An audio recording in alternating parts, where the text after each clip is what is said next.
Well, from moviegoers to movie studios alike, people around the world talked about the overnight shooting in Colorado. Warner Brothers has issued a statement on the tragedy surrounding its Batman franchise.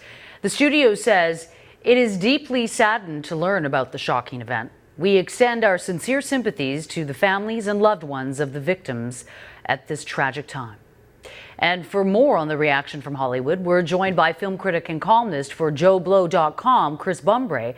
He joins us live by phone from Montreal. Chris, thank you so much for being with us this afternoon. Oh, my pleasure.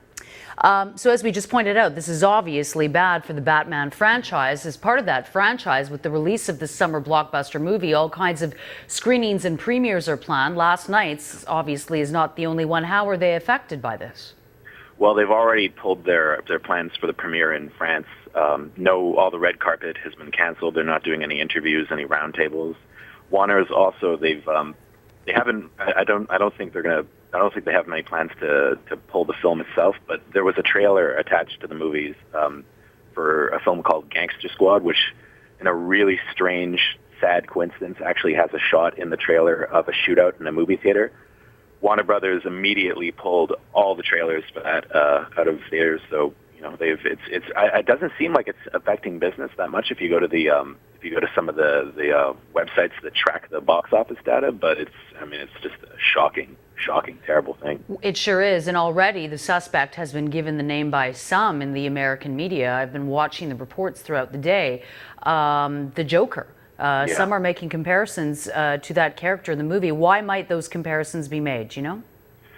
Well, from what I understand, just going by what I've read on the net, it seems that he dyed his hair the color that it was in the movie, and if you watch the last movie where they had the Joker, it's very, he's a destructive person who's just, I don't know, it's just a terrible thing, where somebody, who's really deranged just maybe reads the wrong thing. It's the product of a totally deranged mind, though, and I'm sure that, the thing about that's kind of sad is that the movie, The Dark Knight Rises, the whole message of it is selflessness, and courage, and it's just the fact now that it's going to be tainted by this, the actions of a person who's just completely deranged, and, it's just, it's a horrible, horrible thing, but, I hope people don't read into it too much, though, blaming the films for this, because I don't think it really necessarily has anything to do with that. But the connection is there, I guess. Well, unfortunately, people will make that connection. Sure. But I agree with you. I don't accept that connection. I'm a believer in personal responsibility. Oh, absolutely. So there are additional security measures that are being put in place in theaters. Is that correct? Yeah. In New York? Well, from what I understand, yeah, I guess so. Even in Montreal, though, we had one of the people who runs one of the large theater chains in Montreal on TV talking about how, they would have some people there making sure everything was good. I'm sure that, I hope it doesn't prevent people from going out and, and enjoying themselves. But it's just, it's a sacred thing, especially for the us fans, on Joe Blow. We're a pretty tight community, and it's devastating because the people that would go to a midnight screening for The Dark Knight Rises are exactly the type of people that read our site and are exactly the type of people that write for our site, right? If I hadn't seen the press screening, I guarantee you I would have been at a midnight screening in Montreal, and it's just, really, it's hit our community hard. And if you go to our site, it's just the outpouring of sympathy so far. It's been great. They've just kind of everybody's banded together, and it's really, it casts a horrible, horrible shadow over the film, and that can't be denied. But it's just, I hope it doesn't stop people from going out and, at least trying to, get on with their lives, right? It's a terrible thing. It's like the shooting in the Eaton Center almost, though. That didn't stop. It's just a freak accident. It's terrible. Hopefully, it'll never happen again, hopefully.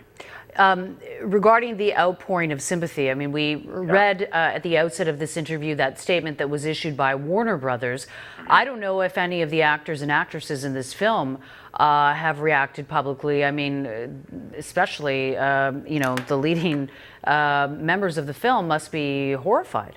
Well, I haven't read anything yet, but yeah, I can imagine they're devastated, especially somebody like Christopher Nolan, who spent the last 4 years of his life, working hard to create a movie with a positive message, right? A heroic message, a message that, people need to band together and people need to be strong and people need to be selfless, to have it suddenly twisted in this terrible way.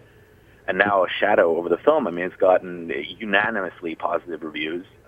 It's sure it's going to be a big hit, but from now on, it could win Best Picture potentially at the Oscars, right? But it'll still be identified as that movie where the terrible shooting happened, right? And it's a real, it's a tragedy for them as well, just because they put a lot of themselves, and I know Nolan put a lot of himself into the film. It was a real passion project, and it's being twisted in this terrible, terrible way. Mr. Bumbre, we appreciate your insights this afternoon. Thank you for joining us. Thank you. Chris Bumbre is a film critic and columnist for JoBlo.com, joining us live by phone from Montreal.